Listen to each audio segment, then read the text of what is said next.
গল্পটা হলো দিল্লির, যেখানে রিয়া আর নেহা নিজের মা চাঁদনির সাথে রয়্যাল কেয়ার সোসাইটিতে থাকতো।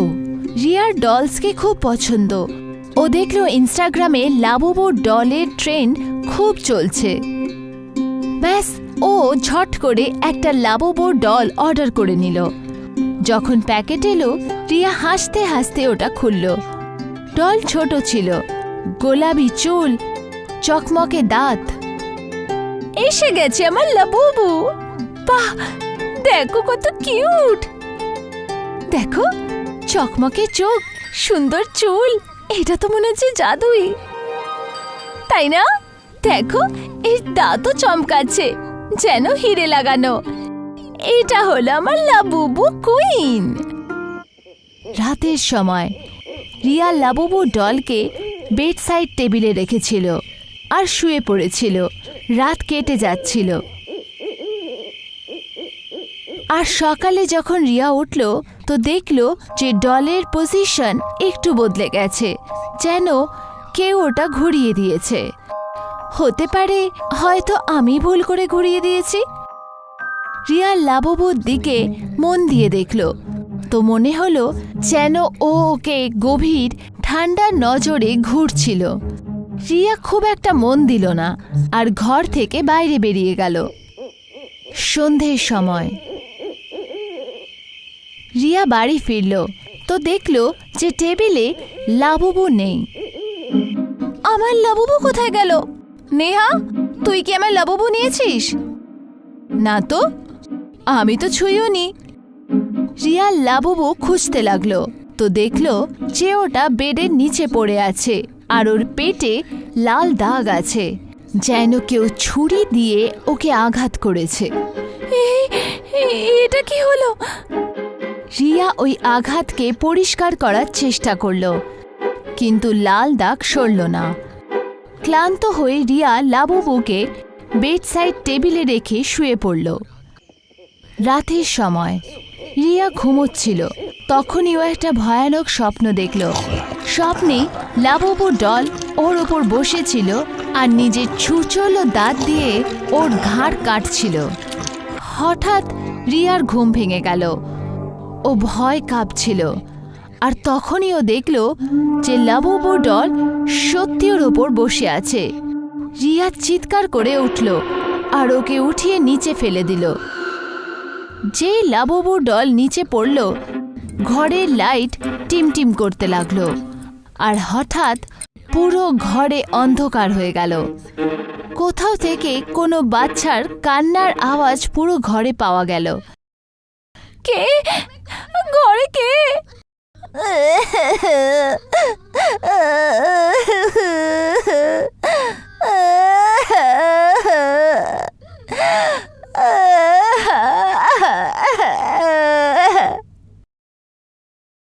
রিয়া তাড়াতাড়ি লাইট অন করলো, তো দেখলো যে লাবুবু ডল আবার সেই বেড সাইড টেবিলে রাখা আর ওর চোখে জল পড়ছে। এটা কি করে হতে পারে? আমি এক্ষুনি এটা নিচে ফেলেছিলাম, এটা টেবিলে কি করে এলো? ভয় রিয়ার নিঃশ্বাস জোরে জোরে পড়তে লাগলো। নেহা, নেহা! রিয়ার চিৎকার শুনে নেহা আর ওর মা দৌড়ে এলো। কি হয়েছে দিদি? এই লাবুবু ডল কাল রাত থেকে খুব অদ্ভুত ব্যবহার করছে। নিজে নিজেই চলে, যেন ওর মধ্যে কোনো আত্মা আছে। কাঁদে ও, দেখ এখন ওর চোখে জল আছে। আমি তো কিচ্ছু দেখতে পাচ্ছি না, ওর চোখে জল কোথায়? তোর ভ্রম হয়েছে, ওর কাছে প্রাণ থরি না থাকবে যে ও চলবে। রিয়ার কথা ওর পরিবার বিশ্বাস করল না। ওর এই সবকে ভ্রম ভেবে ওর কথাকে ইগনোর করল। রিয়াও অফিসের জন্য বেরিয়ে গেল। সন্ধ্যের সময় রিয়া অফিসে বসেছিল, কিন্তু ওর মন কাজে লাগছিল না। ওর মাথায় লাবুবু ডলের অদ্ভুত ব্যবহার ঘুরছিল। রিয়ার মাথায় এইসব চলছিলই কি তখনই ওর ফোনের ঘন্টি বাজল। ফোনে এক অদ্ভুত নোটিফিকেশন এলো আর তখনই একটা ফটো দেখলো, যার ব্যাকগ্রাউন্ডে লাবুবুর ছায়া পরিষ্কার দেখা যাচ্ছিল। আমার ফোনে লাবুবুর ছবি? আমি আমি তো এই ফটো কখনো তুলিনি। আমার সাথে কি হচ্ছে? রিয়া রেগে অফিস থেকে বেরিয়ে পড়ল। রিয়া ঘরে পৌঁছালো তো দেখল লাবুবু টেবিলে নয়, মাটিতে পড়ে আছে। ওর চোখ বন্ধ, কিন্তু ওর মুখ খোলা। আমি তো একে টেবিলে রেখেছিলাম, এটা নিচে কি করে এলো? রিয়ার চিৎকার শুনে ওর বোন নেহা ওখানে এলো। নেহার ডলটা ওঠানোর জন্য ওটা ছুলো। এটা এটা তো একদম ঠান্ডা, মনে হচ্ছে যেন এক্ষুনি ফ্রিজ থেকে বেরিয়েছে। রিয়া রেগে গিয়ে লাবুবু ওঠালো আর ব্যালকনিতে ফেলে দিল। কাল সকালে মিটার চালিয়ে দেব, এর জন্য আমি বিরক্ত হয়ে গেছি। রিয়া নিজের বেডরুমে শুতে চলে গেল, কিন্তু ওর ঘুম এলো না। হঠাৎ ঘরের লাইট টিমটিম করতে লাগলো। অন্ধকারে রিয়া বিছানায় কিছু ভারী বুঝতে পারল। ও ভয় পেয়ে গেল। টিমটিমাতি লাইটে রিয়া দেখতে পেল বিছানার কোণে একটা ছেলে বসে আছে, যে ওকে দেখে ভয়ঙ্কর হাসি হাসছে। কে তুই? রিয়া নিজের ফোনের ফ্ল্যাশ লাইট অন করলো তো দেখল ওখানে কোনো ছেলে নেই, বরঞ্চ লাবুবু ডল আছে। তার চোখ লাল আর ও রিয়াকে দেখে ভয়ঙ্কর হাসি হাসছে। লাবুবু একটা থাপ্পড় দিল। যে ওকে থাপ্পড় মারল, রিয়ার হাত থেকে রক্ত বেরোতে লাগলো। রিয়ার হাত থেকে যে রক্ত মাটিতে পড়ল, লাবুবু সেটা চাটতে লাগলো।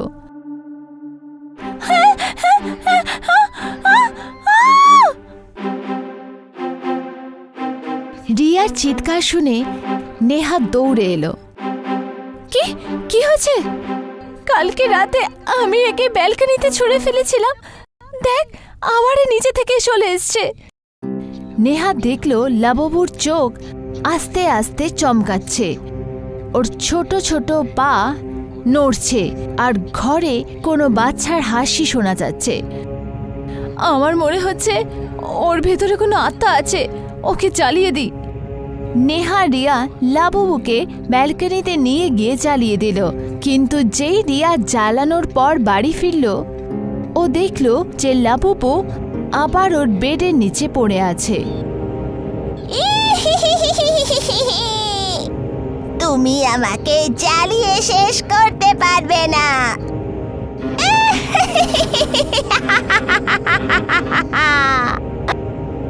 না না না!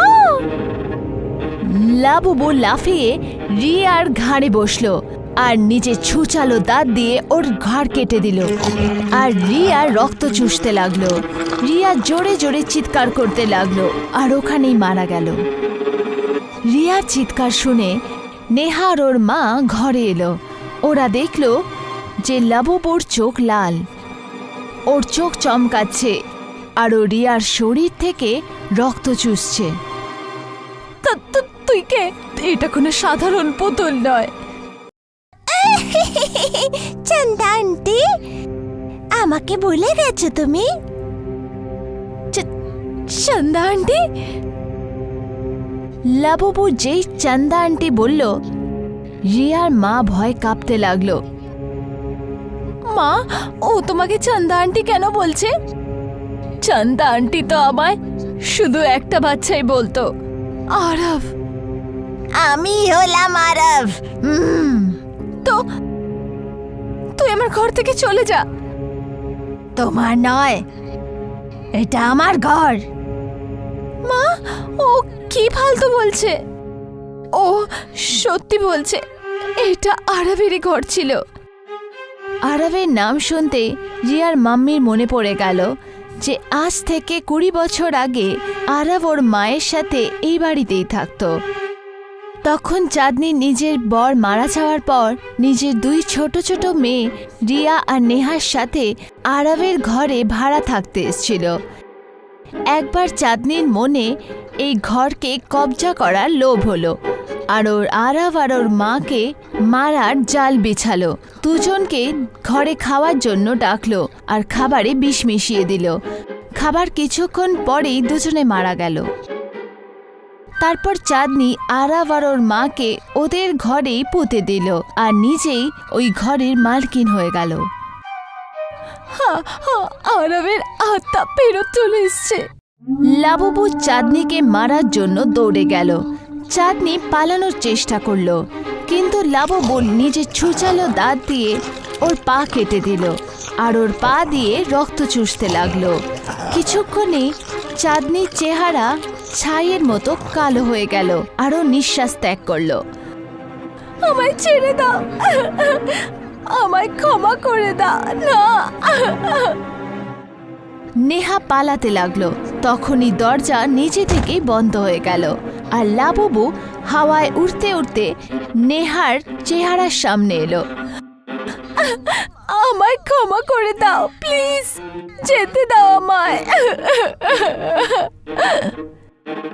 না, এখন তুমি এখানেই থাকবে আমার সাথে। না না না।